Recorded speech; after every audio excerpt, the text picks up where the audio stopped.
And this afternoon, there are growing concerns that Ghana could face a possible diplomatic row with the People's Republic of China. Experts are warning that the latest arrest of N. Huang, a Chinese national who is currently in the grips of the national security over alleged involvement in illegal mining, may disturb the friendly relations Ghana has with its largest trading partner, China. Director of Faculty Academic Affairs and Research at the Kofi Annan International Peacekeeping Training Center, Professor Kwesi Ening, claims Aisha Huang and other Chinese nationals involved in Galamsey in Ghana are Chinese state agents who are on a mission to destroy Ghana's cocoa sector. It's a massive institutionalized trafficking scheme enabled by high-level corruption and collusion. And we are finding this in Galamsey.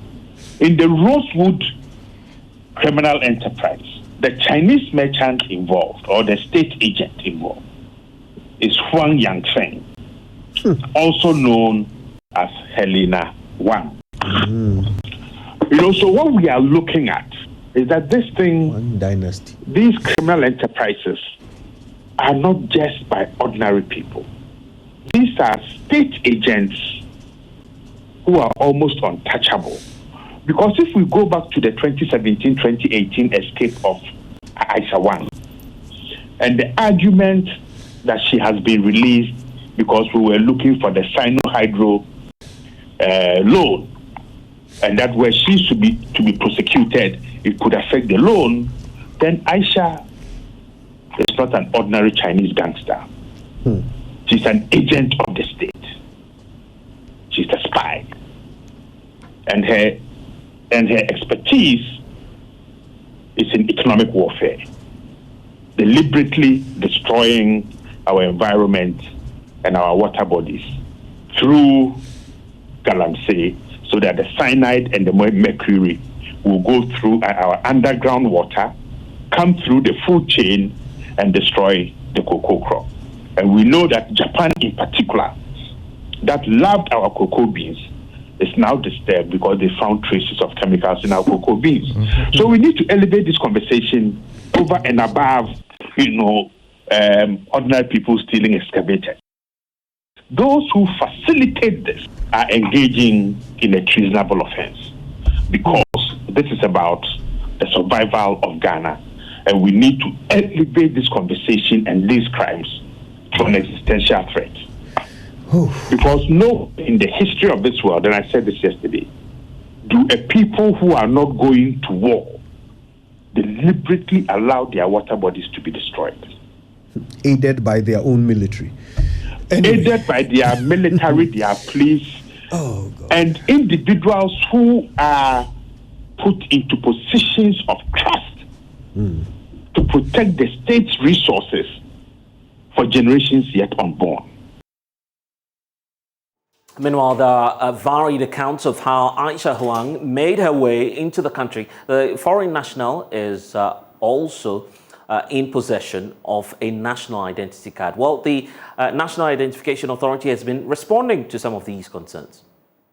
This point to clarify is that this is a non-citizen identity card, because what was put out earlier, especially from the commentary this morning, has been that a Chinese woman has been issued with a Ghana card, so that when Ghana card is mentioned, everyone thinks about the card that you and I possesses. But as the law provides, for foreigners who are legally resident in Ghana, 90 days and beyond, they are also mandated to register and acquire what we call the non-citizen Ghana card. So that is what was issued to this Chinese woman. So it is not the Ghana card meant for citizens. So that point has been made very clear. And then we've also provided the dates that she registered, whether it was first-time registration or it was renewal of her registration as the law provides. So the first time she registered was in 2014. And we do not have any name as Aisha Huang in our database. The name we have is Huang Ian, and that is the only thing we can speak to as an identity management organization. even if we suspect anything at all, we cannot speculate until an investigation is carried out and is established that is the same person being referred to in the public, Aisha Juan. So, MFA, that's the point we are seeking to make here. So it's one EN that we have in our database. And not now, Aisha Juan. Exactly, not Aisha Juan. So she so comes fast forward, Mr. Ganiu, there was a registration that we talked about in Tamale this year, correct? And that name was also different, but it appears it was the same person. Is it a suspicion that it's the same one thing that tried to register this year in Tamale? Yeah, so this is what one Ian tried doing. She came with a different name. That is the Rusia one, to do an entirely new registration. So this was an entirely new registration she was seeking to do, not a renewal of the previous registration that she did in 2014, which she renewed in 2016 and renewed in 2018. This time around, she came with a different name altogether, attempting to register new and acquire a new non-citizen Ghana card. But because the system is so robust that there are 3 levels of biometrics that will normally be captured before a card is issued to an individual. So even if you come with a different name and we take all other biometrics, it will surely prove that your biometrics are already in the system. And once the similarity level has been established and a new name pops up, then it becomes very clear that this is somebody attempting to change a name. Was she successful in undertaking this new registration, or the biometrics or the system was able to detect it such that she did not get a new ID card? Yeah, exactly. So once you come, I mean, MFI, you know the process that you go through. Apart from filling a registration form, your fingerprints will be taken. We would take your iris, and then we would also do the facial recognition. So once all these have been done, obviously, if your data already exists in the system, it's going to pop up.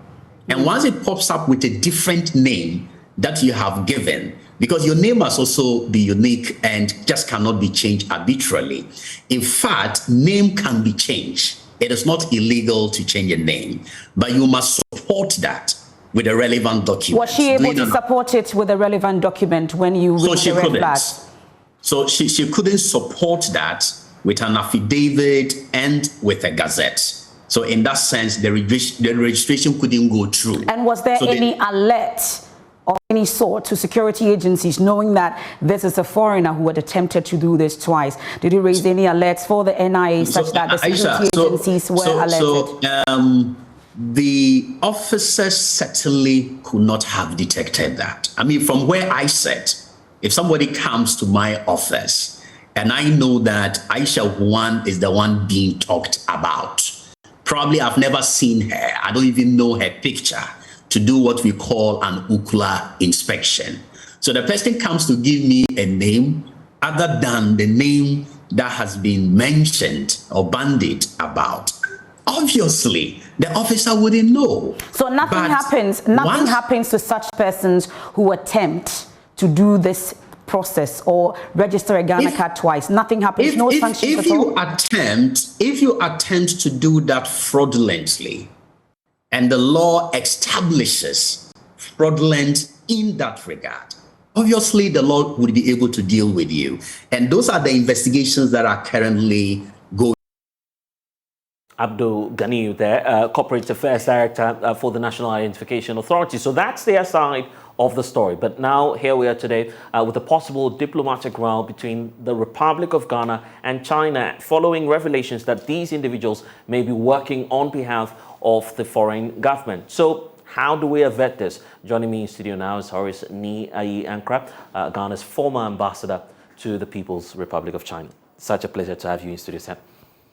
It's a pleasure. Not a good time to be talking to you, particularly knowing that these individuals are foreign nationals and China appears to be our biggest trading partner. You recall your time back there in China. As part of your functions, I'm sure that you'd be doing daily reporting on some of the persons or characters that may be coming into our country.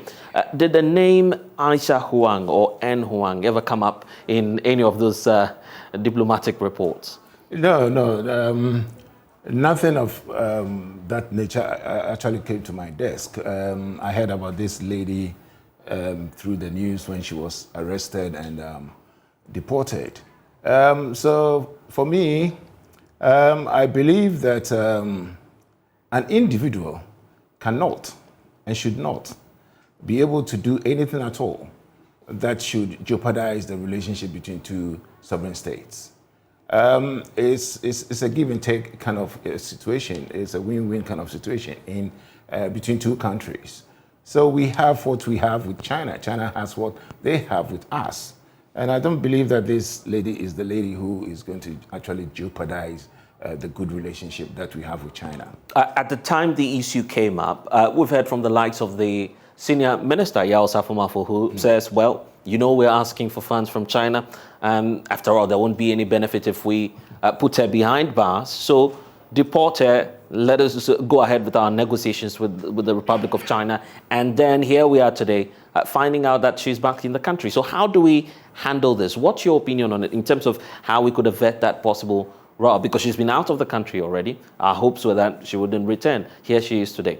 Exactly. I mean, if somebody is deported and the person finds his or herself back to base, then of course there's somebody who is helping him or her. So who is there helping the lady to come back to Ghana? It's rather unfortunate. But I believe that going forward as a country, this is something that is to do with the security of the nation.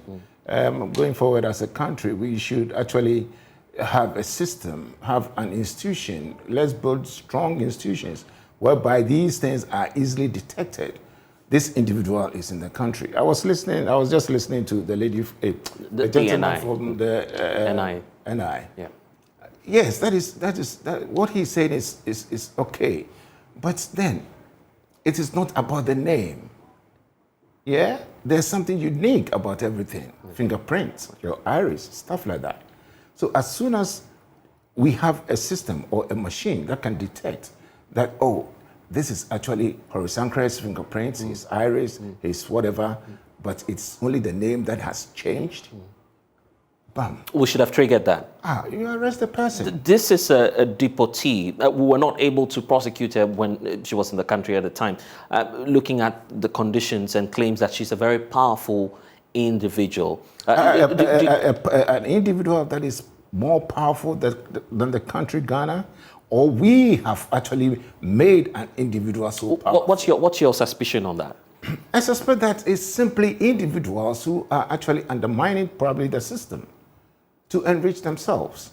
Because you just can't do that in China. You dare not do that in China.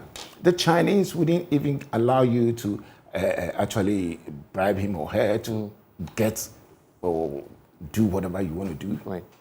You understand? I mean, it amazes me. I remember in our time, right. I sort of like, I got to know about the province that were actually shipping the Chinese to come down to and do and stuff like that. I blacklisted them. I wrote to, what do you call it, Ethiopian Airline and to the other one, Emirates. You did that? I did that. This was in which year? I think that was in 2016. 2016? Yes, I did that. The letter is there. I signed it to Emirates, to Ethiopia. They weren't taking any Chinese. Occasionally, I'll go to the airport myself and make sure that there was no Chinese coming to Ghana, going to this particular place where there's mining kind of thing. I stay there. I stay at the airport myself. So this suspicion... But you know something? Yeah, right. You know something? They were actually using visa on arrival kind of whatever. Arrangements, right. And one day I was so amazed to find visa on arrival ready on a Chinese laptop. So you see, it's not about NDC, it's not about MPP, it's not about who is in Jubilee House and stuff like that. It's about the institutions. It's about the individuals who are put in place to making sure that these institutions, rules and regulations do work. My dear friend, This is Ghana. We have gold. There's nothing wrong in mining new money to run the economy. If we think that this area we have gold, let's mine it. Let's use science and technology to actually mine it. That is what the Chinese would have done. But you and I, we are allowing the Chinese to come do whatever they want to do, and then we blame somebody sitting in Jubilee House, we blame somebody who is in charge of lands and mineral resources, but it is just somebody around the corner who is enabling these people. So as a country, let's look at how we are actually going to make sure that what we call galamsey, mining new money, we should actually use science and technology to develop that. We'll be exploring part of the solution later on, but I'm interested in your account when you were in China, because you are pointing to us that the laws obviously work there. But I'm equally concerned about the notice you sent in 2016.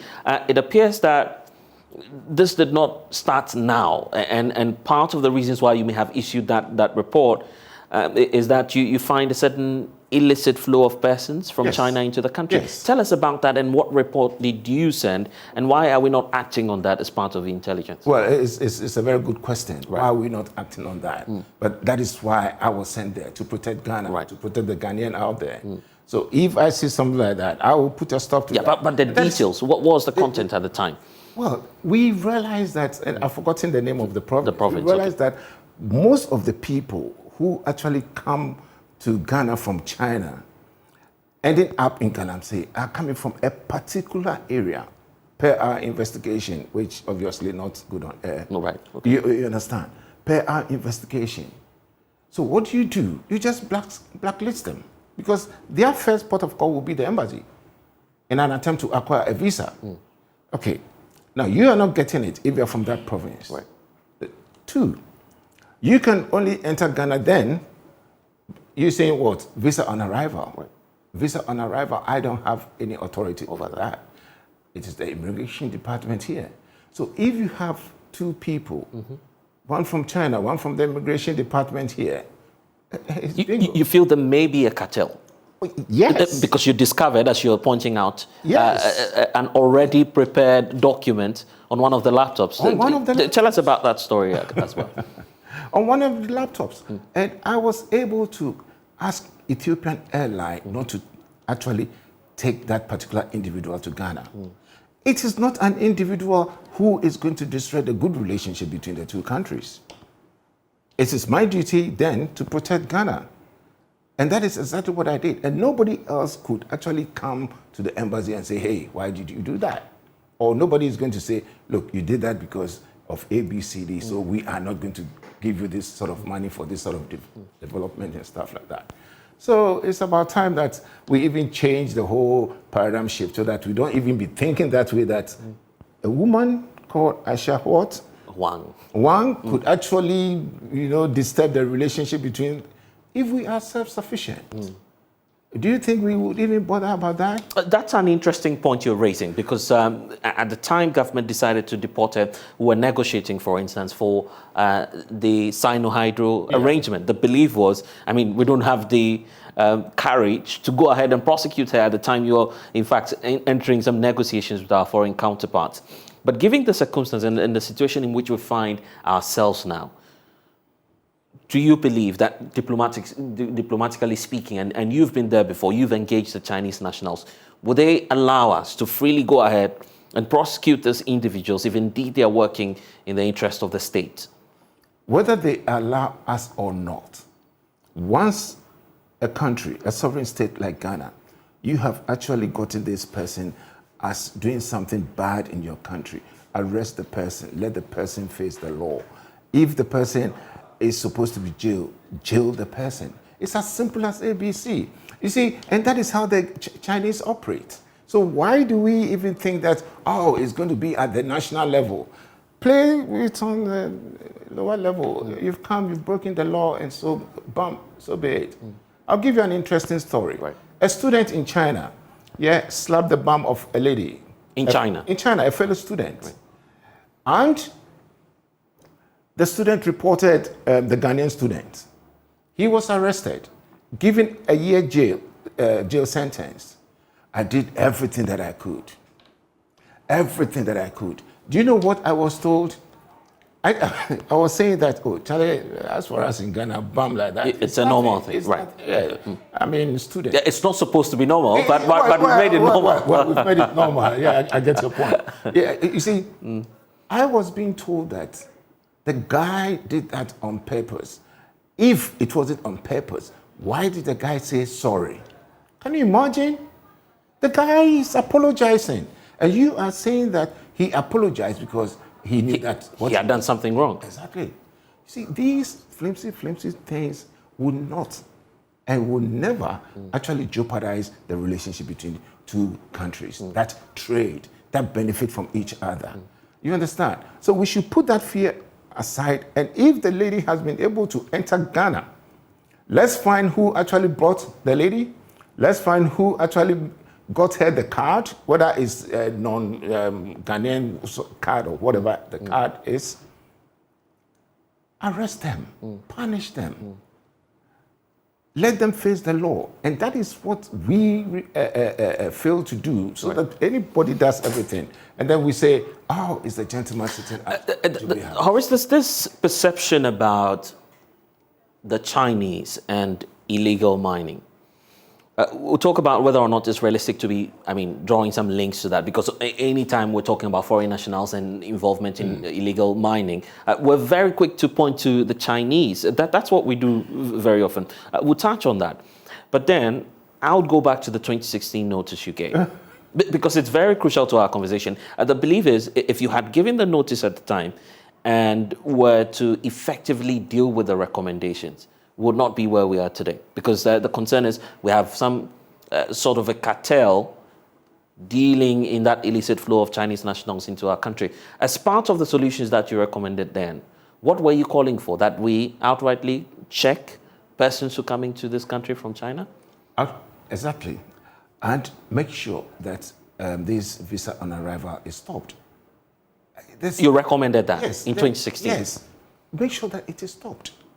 Because that is the only way that the Chinese could do whatever he or she would do. And then the immigration department here could write to agree, and then he or she gets on. For those who don't know about the process, just take your time to explain that to us. What you mean to say is someone moving into Ghana may, yes, first of all, as that first port of call, will deal with the officials who are Ghanaian there in China. However, when moving into our country, they may have that difficulty trying to engage you before they move or before they arrive in the country. Just break that down. They wouldn't have any difficulty. Right. Let's say your company and my company, and your company is inviting anybody at all from my company. Right. At that level, we have reasons why we are inviting this gentleman to come. We have reasons to show that, well, he or she wouldn't have the time to go through Beijing and stuff like that for a visa. Hence, he or she will be granted a visa on arrival. When it's done at a certain level and documentations do prove that, oh yes, this entity has actually invited this individual, an expert in ABCD, to come do ABCD. Hey. So in the case of these so-called illegal miners, under what excuse do they find themselves in the country? You see, I always say that one of the easiest things to acquire is a visa. Very easy to acquire a visa. Why? Because the embassy has the requirements. So all you have to do is put it down, satisfy all the requirements, and who would say no?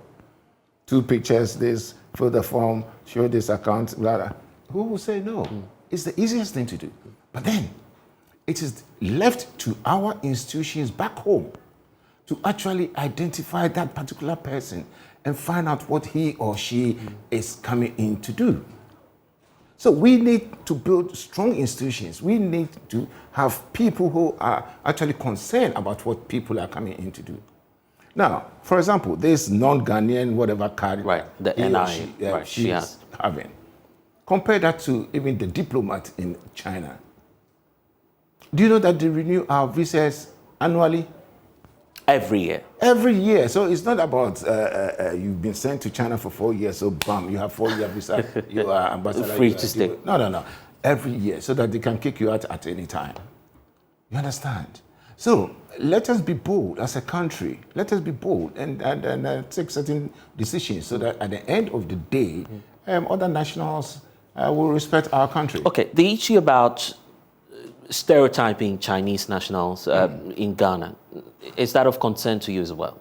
No, it's not of any concern to me. I mean, they actually, they love that business. They love illegal mining. Oh, they love it. Well, I mean, they love it because they are the kind of people you see everywhere doing it. You understand? And unfortunately, we have individuals. I mean, it will surprise you. People not even in government. You have individuals supporting them, making sure that they get into that. Why then don't we actually look at it? Say, let's stop it. Stop it. How are you going to stop it? Is it something that we can legalize and use science and technology to making sure that the gold is mined, the environment is safe? After mining the gold, we can use the land for maybe farming and whatever it is, and then the economy moves on. You understand? But we have certain individuals who are not actually helping government. Yeah? I mean, the policies, the laws and regulations, they will flow. But when those who are in charge do not care, everything will fall apart. We're getting more revelations, for instance, from Professor Kwesi Enin. I'm sure that he's a familiar name. You've dealt with him on a couple of occasions. Say, for instance... He was in China twice. Oh, wonderful. So the claim is Aisha Huang and those who were picked up work on behalf of the government. We're not able to confirm that now. But if that's the case, that's a crime against our state. How do we deal with that? And what would you advise? Deal with it according to our laws. Deal with it according to But you're dealing with a foreign mission, so how do we approach that? And mind you, this is China. Matter. China is giving us a whole lot of trade deals. You see, that is the problem that we have, because maybe we are even importing, toothpick from China. Right. Maybe it's just because we are importing toilet roll from China. And maybe we are even importing inflation from China. You see, I don't know. Let's be ourselves, Operation Feed Yourself and Industries, so that we can actually also stand on our feet and face any country at all that is messing with us. That is what it is. That is what it is. You're painting that picture to me that you're scared that Aisha Huang may simply be deported and that nothing will be done to her. That's the greatest fear you have? I don't fear that. If she has come into the country, and has actually misconducted herself, arrest her. Do we have the balls to do that?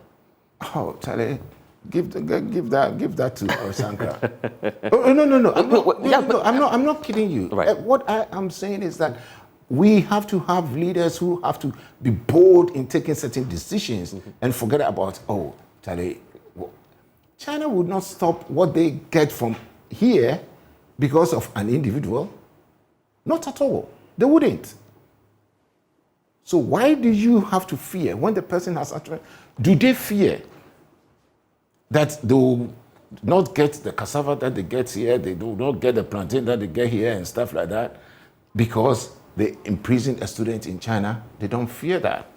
Is it because they are a superpower? No. It's because they believe that when you come to China, you have to obey the laws. They believe that when you come to China, you have to respect them.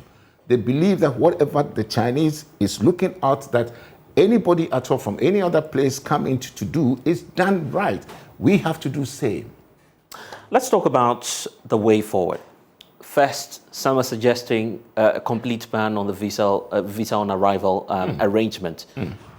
Do you agree with that? Why do you agree with it? And what more should we be doing? I do agree with that because it makes it very easy for these gentlemen and ladies to actually come in to indulge in these things that are not right. So if we put a stop to that. Visa on arrival, completely out. Charlie, you know something? I get excited when it's about Ghana. You understand? Sit back. Ask yourself a simple question. Would I be granted visa on arrival from Ghana to China? Would anyone get that? So why do we grant that? The Chinese will not allow that. So why do you allow that? Why would you allow that? It's as simple as ABC. What did I say? Oh, sorry. it's fine. It's fine if you go ahead with that. But anyway, yeah. And beyond that. Yeah. In our time, when I was in China, do you know that the city was accepted? There in China. In Guangzhou, yes. Right. Get some people there, talk sense to them, let's trade. It wasn't at any government level. Ghanaian traders go to one spot, Guangzhou, and that is where you identify. Right. Go talk to business people there, traders there, who do also come to Ghana to trade. Why don't you take our city? And it was one city to 1.50 RMB. Right. Get things to happen fearlessly. That's how we may become self-reliant. But beyond that, what more should we be doing with this Aisha Huang case? Aisha Huang case, who actually issued the card, whether it's for non-Ghanaian or whatever, because don't forget that Aisha Huang was arrested for wrongdoing, deported. So if Aisha Huang has been able to come in, her fingerprints were detected and all that kind of thing. Who brought her back here? Who actually got her that card? Arrest them. Show them the law, black and white. If they have to go to prison, send them to prison. If it's for 10 years in prison, and they were not able to complete the 10 years because of ill health, so they did about 3 years, get their next of kin to continue the 7 years. It will stop corruption. Interesting times ahead. Yes, and I'm sure this is my next of kin. Right. Yeah? And because I'm corrupt, you feel we should take them on as well. that is the Chinese we need to be wrapping up. I'll take your message to, of course, the foreign minister and the president. They have some control over this issue of foreign affairs, clearly looking at what the constitution says about diplomatic issues. So what will be your message to the foreign minister and the president on this matter? Oh, I know that the president is there to defend the country. The country's interest is the president's first port of call. Right. So I know that he is actually going to be doing something in the interest of the country. If Aisha won, well, he was found guilty. If somebody has actually helped Aisha Huang to come back into the country to do all these things, yeah, I believe strongly that the president will actually do something in the interest of this country and not taking into consideration what the Chinese will say. And for our foreign mission in China? For our foreign mission in China, do the same as I did. Fearlessly. You see, that is what it is. I mean, Sometimes do they take bribes from the Chinese? No. You're defending them, aren't you? No, it's not that I'm defending them. Right. I know that the ambassador there, is somebody who has Ghana at heart, defends Ghana. Right. The one before, the one after Right. myself and stuff like that. I mean, they are there to work. They are there to defend the country. They are there to have the Ghanaian interest. So I do not think that they'll take the mere RMB here just because they want people to come down here to actually destroy our water bodies.